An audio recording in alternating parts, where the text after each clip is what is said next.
ഓൺലൈനായിട്ട് എന്തെങ്കിലും ഓർഡർ ചെയ്താൽ അത് കൈ കിട്ടണവരെ എനിക്ക് ഒരു ക്ഷമയും സമാധാനം ഒന്നും ഉണ്ടാവില്ല. ഇന്ന് രാവിലെ തന്നെ എന്റെ ടെമ്മുവിന്റെ ഓർഡർ വന്നു. അപ്പൊ തന്നെ ഞാനത് അൺപാക്ക് ചെയ്യുകയും ചെയ്തു. വർക്ക് ഫ്രം ഹോം ആയതുകൊണ്ടും ഒരുപാട് നേരം സിസ്റ്റത്തിന്റെ മുമ്പിൽ കുത്തിയിരിക്കുന്നതുകൊണ്ടും എനിക്ക് നല്ല നെക്ക് പെയിനും ബാക്ക് പെയിനും ഒക്കെ ഉണ്ട്. പല രീതിയിലുള്ള കുഷ്യൻസും പില്ലോസും ഒക്കെ മാറി മാറി ഞാൻ ട്രൈ ചെയ്യുന്നുണ്ട്. അതിന്റെ ഇടയിലാണ് ഈ ഒരു ചെയർ കംഫർട്ടർ കണ്ടത്. എന്നാൽ പിന്നെ ഒട്ടും കുറയ്ക്കേണ്ട, ഇതും കൂടെ ട്രൈ ചെയ്യാന്നും പറഞ്ഞിട്ട് ഓർഡർ ചെയ്ത് നോക്കിയതാണ്. ഇരുന്ന് നോക്കിയിട്ട് നല്ല കംഫർട്ടബിൾ ആണ് കേട്ടോ. ഈ ഒരു സാധനം ഞാൻ ഇതിന്റെ ഭംഗി മാത്രം കണ്ട് ഓർഡർ ചെയ്തതാണ്. ഇതൊരു ഫ്ലാനൽ ജാക്കറ്റ് ആണ്. വിന്റർ കഴിഞ്ഞപ്പോഴാണ് കേട്ടോ ഞാൻ വിന്റർ ജാക്കറ്റ് ഒക്കെ ഓർഡർ ചെയ്യുന്നത്. ഈ ഒരു കളറിലാണ് ഞാൻ വീണ് പോയത്. സംഭവം എന്തായാലും ഇട്ട് നോക്കിയിട്ട് നല്ല സുഖമുണ്ട് കേട്ടോ. ഇനി ഓർഡർ ചെയ്ത സാധനം എന്താണെന്ന് സത്യം പറഞ്ഞ് ഞാൻ തന്നെ മറന്നുപോയി. പിന്നെ ഓപ്പൺ ചെയ്തപ്പോഴാണ് മനസ്സിലായത് ഇതൊരു സ്റ്റോറേജ് ബാഗ് ആണെന്ന്. വലിയ ക്വാളിറ്റി ഒന്നും ഇല്ലെങ്കിലും നമുക്ക് അത്യാവശ്യം തുണികളൊക്കെ ഇട്ട് വെക്കാൻ പറ്റുന്ന ഒരു വലിയ സ്റ്റോറേജ് ബാഗ് ആയിരുന്നു കേട്ടോ ഇത്.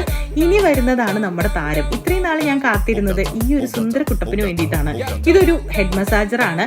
ആദ്യത്തെ യൂസിൽ തന്നെ സത്യം പറഞ്ഞ് എനിക്കിത് ഒരുപാട് ഇഷ്ടമായി. അടിപൊളിയാണ്.